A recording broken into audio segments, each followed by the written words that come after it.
باللہ السمیع العلیم من الشیطان اللعین الرجیم بسم اللہ الرحمن الرحیم الحمدللہ رب العالمین والصلاة والسلام علی اشرف الانبیاء والمرسلین وخاتم النبیین بالقاسم محمد اللہم صلی علی محمد وآل محمد وعجل فرجہ اہل بیتہ طیبین الطاہرین المعصومین ولعنت اللہ علی اعدائہم اجمعین اما بعد فقد قال سبحانہ تبارک وتعالی فی قرآن مجید والفرقان الحمید وهو اصدق الصادقین وقولہ الحق بسم اللہ الرحمن الرحیم وجعلنا منہم ائمة یہدون بامرنا لما صبروا۔ حضرات ناظرین، آج یوم ولادت باسعادت ہمارے نوے امام جن کا نام نامی محمد اور لقب تقی الجواد، یہ سلسلہ امامت کی نویں کڑی ہے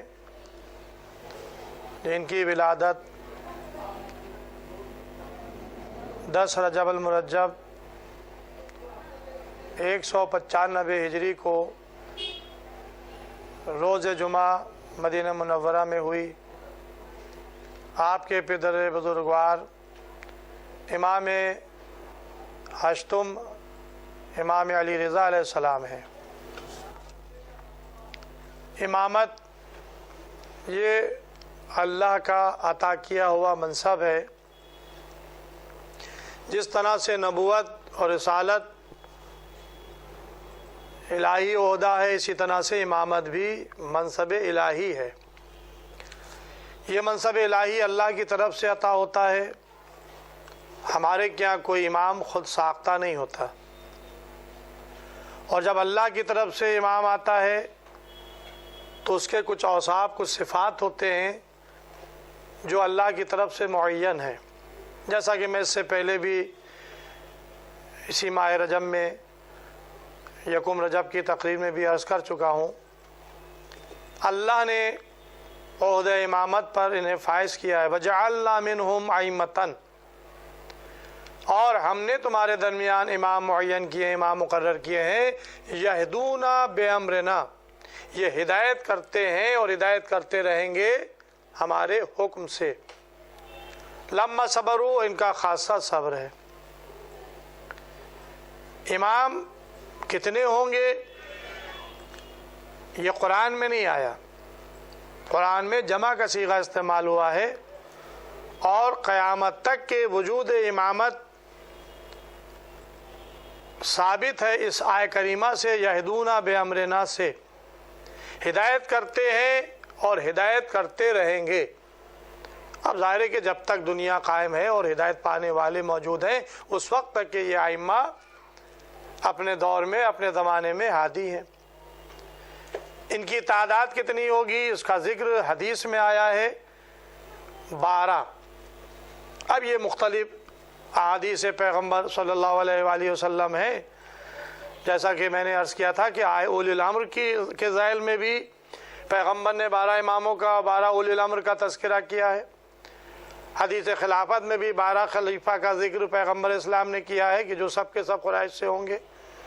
تو اب یہ اللہ کی طرف سے سلسلہ امامت معین ہے، اور جن کی تعداد پیغمبر نے 12 بتائی ہے، اور یہ امام ہر دور میں، ہر زمانے میں ہادی ہے، ہدایت کرنے والا ہے اللہ کی طرف سے، اللہ کے حکم سے۔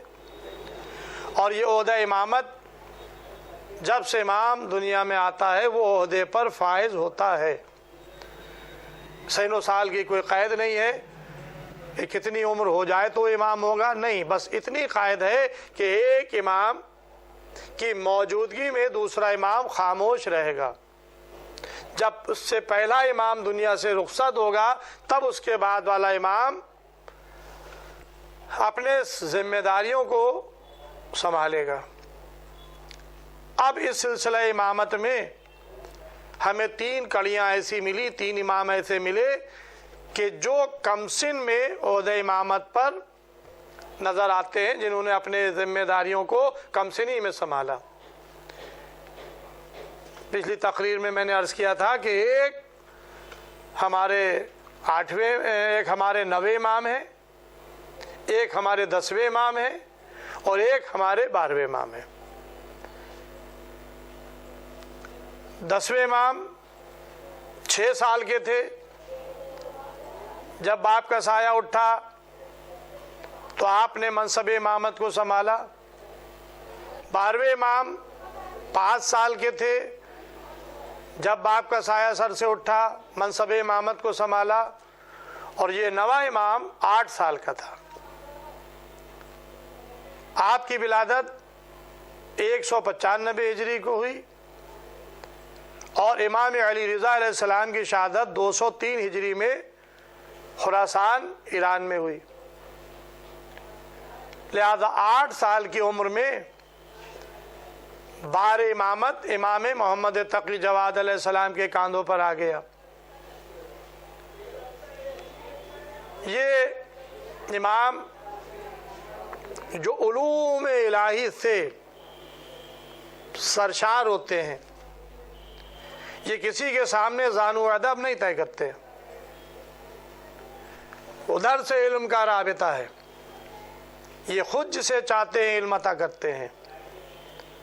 چنانچہ اس سلسلے میں تاریخ نے ان کے بچپنے کے کئی واقعات لکھے ہیں، اختصار کے ساتھ میں عرض کرنا چاہتا ہوں اس لیے کہ داوان وقت میں گنجائش نہیں رہتی ہے، یہ پیغام بہت ہی مختصر ہوتا ہے، لیکن میں چاہتا ہوں کہ امام کی ولادت کے موقع پر، امام کی شہادت کے موقع پہ تھوڑا سا ذکر آل محمد علیہ السلام کا ہو جائے۔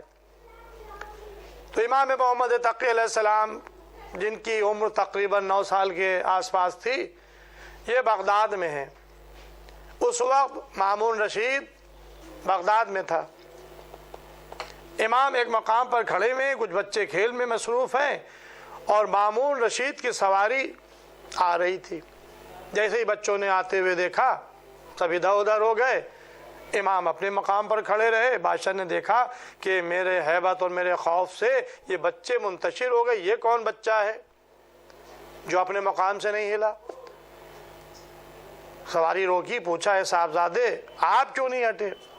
تو امام نے بڑا اچھا جواب دیا کہ بھئی راستہ تنگ نہیں تھا جو تیری سواری جانے میں رکاوٹ حائل ہوتی، اور دوسرے میں نے کوئی جرم بھی نہیں کیا ہے جس کے خوف سے میں بھاگتا، اور نہ مجھے تیری طرف سے گمان ہے کہ تم مجھے بے خطا اذیت دیتا۔ جیسے یہ سنا پوچھا اے صاحبزادے آپ کا نام کیا ہے؟ کہا کہ محمد۔ کہا کہ کس کے بیٹے ہیں؟ کہا کہ علی رضا کا۔ خاموش چلا گیا۔ شکار کے لیے نکلا تھا، اس نے اب کچھ دور جانے کے بعد اپنا باز ایک چکور پر چھوڑا، وہ باز تھوڑی دیر کے لیے نظروں سے غائب ہو گیا، اور جب واپس آیا تو اس کے منہ میں چونچ میں زندہ مچھلی تھی۔ بادشاہ نے وہ مچھلی اپنی مٹھی میں لے لی اور اپنا سفر محل کی طرف واپس کیا۔ یہ واپس پلٹ رہا تھا، پھر اسی مقام سے گزر ہوا، تمام بچے ادھر ادھر چلے گئے، امام اپنے مقام پر کھڑے رہے۔ اب اس نے سواری روکنے کے بعد امام سے سوال کیا، اے صاحبزادے یہ بتائیں میری مٹھی میں کیا ہے؟ امام یہ بھی کہہ سکتے تھے کہ تیری مٹھی میں یہ ہے، لیکن امام نے بتایا کہ ہمارا علم کامل ہے، ناقص نہیں ہے۔ امام جواب دیتے ہیں کہ بادشاہ وقت شکار کے لیے نکلتے ہیں، اپنا باز شکار پہ چھوڑتے ہیں، اور جب باز واپس آتا ہے تو اس کے مٹھی میں ایک مچھلی ہوتی، اس کے چونچ میں ایک مچھلی ہوتی ہے، اور بادشاہ اس مچھلی کے ذریعے سے ہم آل محمد کا امتحان لیتا ہے۔ بس جیسے یہ جواب سنا ایک مرتبہ سینے سے لگا لیا، کہا کہ بے شک آپ علی رضا کے فرزند ہیں۔ اپنی سواری میں بیٹھالا، محل لے کر آیا۔ لوگوں نے پوچھا کہ بادشاہ سلامت یہ آپ کسے لے آئے؟ کہا کہ یہ محمد علی رضا کے فرزند ہے۔ کہا کہ ابھی تو ایک سے پیچھا چھوٹا تھا، پھر آپ دوسرے کو لے آئے۔ ارے ابھی تو یہ کمسن ہیں، یہ تو کسی معلم کے سامنے زانو ادب طے کریں، علم حاصل کریں، ظاہر کے 8ویں امام جب آئے تھے تو ظاہر 200 ہجری میں آئے تھے، عمر کا آخری زمانہ تھا، 3 سال آپ ولی عہد رہے، اس کے بعد شہید کر دیے گئے۔ اور یہ امام ان کے فرزند ہیں، ابھی شہادت باپ کی شہادت کو 1 سال کا عرصہ بھی نہیں گزرا ہے کہ اب بیٹا آ گیا محل میں، کہا کہ یہ تو ابھی کسی معلم کے پاس علم حاصل کرنے کی۔ بادشاہ نے فوراً اپنے مشیروں اور وزراء سے کہا کہ کیا تم یہ سمجھتے ہو کہ انہیں علم حاصل کرنے کی ضرورت ہوتی ہے؟ نہیں، یہ عالم ہے۔ اب یہ کون کہہ رہا ہے؟ یہ دشمن کہہ رہا ہے، اپنے دور کا خلیفہ مامون رشید کہہ رہا ہے، جس کے دربار میں علماء حضلاء جمع ہوتے تھے۔ کہا کہ اگر تم یہ سمجھتے ہو کہ ان کو کسی کے سامنے زانو ادب طے کرنا پڑے گا تو جاؤ تمہارے نالج میں، تمہارے ذوم ناقص میں جو سب سے بڑا عالم ہے اس کو لے آؤ اور مناظرہ کرا لو۔ بادشاہ نے امام کی طرف سے یہ دعوت مناظرہ دے دی اپنے ہی دربار کے علماء اور وزراء کو۔ طے ہو گیا کہ فلاں دن مناظرہ ہونا ہے، دربار میں لوگوں تک اطلاع پہنچ گئی اور اب مناظرے کا وقت ہے۔ 900 کرسی نشین صرف علماء فضلہ تھے کہ جو اس مناظرے میں شریک تھے۔ یہ لوگ امام کے مقابلے پر ایک عالم کو لے کے آئے جس کا نام یحییٰ بن اقسم تھا، قاضی قضات تھا، چیف جسٹس تھا۔ اس کو لے کر آئے، بڑے شان و شوکت کے ساتھ مسند بچھائی گئی، بادشاہ جلوہ افروز ہوا۔ بادشاہ کے پہلو میں مسند پر امام 9 سال کے تشریف فرما ہے، سامنے یحییٰ بن اقسم بیٹھا ہوا ہے۔ مناظرے کا آغاز ہونے لگتا ہے کہ ایک مرتبہ یحییٰ بن اقسم مامون سے کہتا ہے کہ کیا مجھے اجازت ہے کہ میں ان صاحبزادے سے کچھ پوچھوں؟ تو بادشاہ کہتا ہے کہ مجھ سے کیوں پوچھ رہے ہو؟ جس سے پوچھنا ہے اسی سے اجازت لو۔ امام سے اجازت لی، امام نے کہا پوچھو۔ اس نے ایک سوال کیا، یہ بتائیے کہ اگر کوئی شخص حالت احرام میں ہے اور وہ شکار کر لے تو اس کا کفارہ کیا ہے؟ امام نے سوال سنا لیکن یہ سوال ناقص تھا۔ امام نے کہا کہ تیرا سوال تو ناقص ہے، پہلے تو یہ بتا شکار کرنے والا بالغ تھا یا نابالغ تھا؟ شکار حرم میں ہوا یا حل میں ہوا؟ شکار چرند کا تھا یا پرند کا تھا؟ شکار دن میں ہوا یا رات میں ہوا؟ شکار پہلی مرتبہ کیا یا اس سے پہلے بھی کر چکا تھا؟ شکار کرنے کے بعد وہ نادم ہوا یا مضر رہا؟ اب جو امام نے ایک سوال میں مختلف شقیں پیدا کی، سوال کرنے والا آزاد تھا یا غلام تھا، اب جو یہ سوال پیدا کیے تو یحییٰ بن اقسم کوئی جواب نہیں دے سکا، کہا کہ یہ تو مجھے نہیں معلوم۔ سوال خود کر رہے ہیں اور امام اس سوال میں سوال پیدا کر رہے ہیں تو جواب نہیں۔ لیکن یہ آل محمد جو علوم الہی کا سرچشمہ ان تک جاری ہے اور یہ اللہ سے علم لے رہے ہیں اور قرآن اور رسول کے علم کے وارث ہیں، امام نے جتنی شقیں پیدا کی تھی ایک سوال میں، ہر سوال کا جواب دیا۔ فقہی کتابوں میں یہ مسئلے سارے موجود ہیں جس کو امام نے بیان فرمایا۔ اور اس کے بعد جب یحییٰ سے سوال کیا کہ میں بھی تم سے کچھ سوال کروں، کہا کہ پوچھ لیں، اگر معلوم ہوگا تو بتاؤں گا۔ تو بہرحال جو امام نے سوال کیا تھا اس کا جواب یحییٰ بن اقسم کے پاس نہیں تھا۔ امام نے مجمع کی طرف دیکھا، کہا کہ میں نہیں کہتا تھا، یہ کم سن ضرور ہے لیکن ان کو کسی کے سامنے زانو ادب طے کرنے کی ضرورت نہیں ہے، یہ اللہ کی طرف سے علم لے کر آتے ہیں۔ مامون نے اسی مجمع میں اپنی بیٹی ام الفضل کا عقد امام علیہ السلام کے ساتھ کیا۔ یہ ہے ہمارے نبی امام علیہ السلام جن کی ولادت 10 رجب المرجب کو ہے، آج مبارک تاریخ ہے۔ بس آخری کلام میں ایک واقعہ اور عرض کرنا چاہتا ہوں۔ یہ ابتدائی عمر کا اور ابتدائی آغاز امامت کا واقعہ ہے، ایک واقعہ جو آپ کی عمر کے آخری حصے کا ہے، اور ظاہر ہے کہ یہ سلسلہ امامت میں یہ واحد وہ امام ہے کہ بہت ہی کم سنی میں جن کو شہید کر دیا گیا۔ 25 سال کل ٹوٹل آپ کی عمر 25 سال کی ہے جب آپ کی شہادت ہوئی۔ اب یہ جو آخری عمر میں آپ سے ایک سوال کیا گیا وہ یہ تھا کہ ایک چور گرفتار کر کے لایا گیا، چور کو سزا دی جانا ہے، جو درباری علماء تھے ان سے مسئلہ دریافت کیا گیا، ہر ایک نے مسئلے کی وضاحت الگ الگ انداز سے کی، یعنی گویا ایک مسئلے میں اختلاف، کوئی کچھ کہہ رہا ہے کوئی کچھ کہہ رہا ہے۔ اب مسئلہ یہاں پہ یہ ہے کہ قرآن مجید میں چور کی سزا جو ہے وہ یہ اللہ نے معین کی ہے کہ اس کا ہاتھ کاٹ دیا جائے، یہ قرآن میں چور کی سزا آئی ہے۔ اب ظاہر ہے کہ اسلامی سزائیں بھی اسی لیے ہیں تاکہ جرم بڑھے نہ،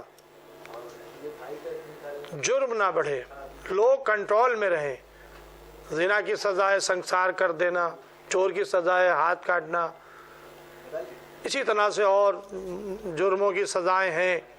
تو اسلام سزا اس لیے معین کرتا ہے تاکہ جرم میں اضافہ نہ ہو، جرم ختم ہو جائے، معاشرے سے جرم مٹ جائے۔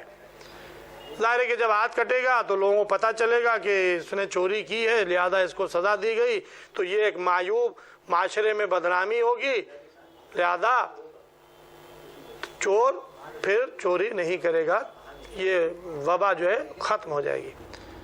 تو اب بادشاہ نے علماء سے دریافت کیا کہ بھئی اسلامی نقطہ نظر سے اس کو سزا کہاں سے دی جائے؟ تو کسی نے کہا کہ ید،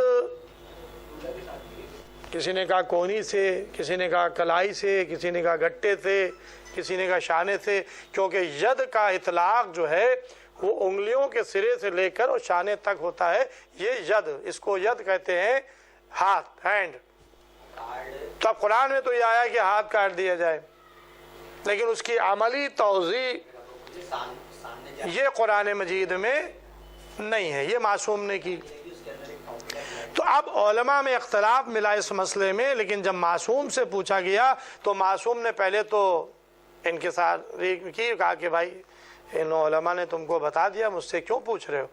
کہا کہ نہیں، ان علماء میں اختلاف ہے اور آپ آل محمد کی ایک فرد ہیں، آپ جو کہیں گے وہ قول رسول ہوگا، آپ کے یہاں اختلاف نہیں ہے، جو علی علیہ السلام نے کہا وہی آپ کہیں گے، جو رسول خدا نے کہا وہ آپ کہیں گے، آپ جانشین رسول ہیں امامت کے لحاظ سے۔ جب اصرار بادشاہ کا بڑھا تو امام نے کہا اس کے بائیں ہاتھ کی انگلیوں کو قطع کر دیا جائے، کاٹ دیا جائے، سزا ہو جائے گی۔ اب ظاہر ہے کہ جو علماء ید کا ایک توضیح میں گٹا اور کلائی اور کونی اور شانہ لیے ہوئے تھے اور کہہ رہے تھے، ان کے قول کے مطابق یہ قول بالکل الگ تھا کہ بائیں ہاتھ کی انگلیاں کاٹ دی جائیں، چور کو سزا ہو جائے گی۔ امام سے دلیل پوچھی گئی کہ آپ کے پاس اس مسئلے کی دلیل کیا ہے؟ تو امام نے کہا کہ تم دلیل پوچھ رہے ہو؟ کہا کہ ہاں دلیل، کہ یہ بائیں ہاتھ کی انگلیاں کٹ جائیں گی تو اس کو چور کی سزا ہو جائے گی، اور قرآن کہہ رہا ہے کہ ہاتھ کاٹا جائے۔ تو امام علیہ السلام نے دلیل دی، کہا کہ یہ بتاؤ کہ اعضائے سجدہ کئے ہیں؟ تو رسول خدا کی حدیث متفق ہے کہ اعضائے سجدہ 7 ہیں۔ جب ایک نمازی نماز کے لیے استعدہ ہوتا ہے اور سجدے کی حالت میں جاتا ہے تو دونوں ہاتھوں کی ہتھیلیاں زمین پر رکھتا ہے، دونوں پیروں کے گھٹنے اور دونوں پیروں کے انگوٹھے کے سرے، 6 اور 7ویں پیشانی، یہ 7 اعضاء جب سجدے میں رکھ لیتا ہے تب کہتا ہے سبحان ربی الاعلی و بحمدہ، تو امام نے فرمایا کہ رسول خدا نے فرمایا ہے کہ اعضائے سجدہ 7 ہیں۔ اب یہ تو حدیث رسول کوٹ کی امام نے، اس کے بعد فرماتے ہیں کہ قرآن یہ کہہ رہا ہے، اللہ یہ کہہ رہا ہے کہ ان مساجد للہ، مقام سجدہ اللہ کے لیے ہے۔ کہا کہ مقام سجدہ اللہ کے لیے ہے اور اعضائے سجدہ 7 ہیں۔ اگر ہاتھ گٹے سے کاٹا جائے یا کلائی سے کاٹا جائے یا کونی سے کاٹا جائے یا شانے سے کاٹا جائے تو ایک اعضائے سجدہ میں کمی آ جائے گی۔ ان مساجد للہ، مقام سجدہ اللہ کے لیے ہیں، لہذا اگر بائیں ہاتھ کی انگلیاں کاٹی جائیں گی تو چور کو سزا بھی دے دی جائے گی اور اعضائے سجدہ محفوظ بھی رہیں گے، یعنی ہتھیلی، ہاتھ کی ہتھیلی زمین پر حالت سجدہ میں رکھی جا سکتی ہے۔ یہ امام نے اس مسئلے کی توضیح کی، اور ظاہر ہے کہ جب امام نوا امام یہ کہہ رہا ہے تو یہاں امامت میں کوئی فرق نہیں ہے، وہی سلسلہ ہے جو پہلے نے فرمایا، یعنی رسول سے جو علم ملا براہ راست وہ مولا علی، اور مولا علی کے بعد یہ سلسلہ آگے بڑھا۔ تو عزیزو اگر تاریخ کو آپ اٹھا کر دیکھیں تو مولا کائنات نے اپنے دور امامت اور خلافت میں جو چور کو سزا دی ہے وہ یہی بائیں ہاتھ کی انگلیوں کو قطع کیا تھا۔ تو جو پہلے امام نے عمل کیا تھا وہی نوے امام نے طریقہ بتایا، اور بس اس وقت کسی نے مولا علی سے دلیل نہیں مانگی تھی، لیکن نوے امام سے دلیل مانگی اور نوے امام نے قرآن و حدیث کی دلیل دے کر بتا دیا کہ دیکھو ہم جو کہتے ہیں یا قال اللہ تعالیٰ، اللہ کا قول ہوتا ہے، یا قال رسول اللہ، رسول خدا نے ارشاد فرمایا ہوتا ہے۔ بس عزیزو انہی جملوں کے ساتھ میں اپنی گفتگو کو تمام کر رہا ہوں۔ آج مبارک تاریخ، مبارک موقع جب ہمارا نوا امام اس دنیا میں تشریف لایا، جو سلسلہ امامت کی نویں کڑی ہے، جو جانشین رسول ہے، جس کا اسم میں گرامی محمد ہے اور لقب تقی الجواد ہے، جن کا آج عالی شان روضہ بغداد میں کاظمین کے نام سے مشہور ہے، جہاں دادا اور پوتے دونوں آرام کر رہے ہیں، 7ویں امام علیہ السلام اور 9ویں امام علیہ السلام۔ آج نہ مامون کا دربار ہے، آج نہ ہارون کا شاہی قصر ہے، لیکن موریہ نشین امام جو قید خانوں میں رہا ہو، جنہیں لوگوں نے سے دور رکھا گیا ہو لوگوں سے، لیکن آج اس کا عالی شان روضہ سرزمین بغداد کاظمین میں جگمگا رہا ہے اور باب الحوائج کے نام سے مشہور ہے۔ کاظمین، وہاں پر 10ویں امام علیہ السلام بھی ہیں، 7ویں امام علیہ السلام بھی ہیں، اور ہمارے 9ویں امام علیہ السلام، 7ویں اور 9ویں امام، یہ 2 معصوم اس مقام پر آرام فرما رہے ہیں۔ عالی شان روضہ ہے، زائرین جاتے ہیں بارگاہ معصومین علیہ السلام میں، ان کے توسل سے اللہ کی بارگاہ میں دعا کرتے ہیں۔ خداوند عالم ان کی اللہ کی بارگاہ میں مومنین کی دعاؤں کو ان کے توسل سے قبول کرتا ہے۔ ہم بھی بارگاہ الہی میں دعا کر رہے ہیں، خداوند عالم آج کے اس مبارک میلاد باسعادت کے موقع پر ہم لوگوں کی حاجات کو پورا فرما، اور خصوصاً ہمارے زمانے کے امام کے ظہور میں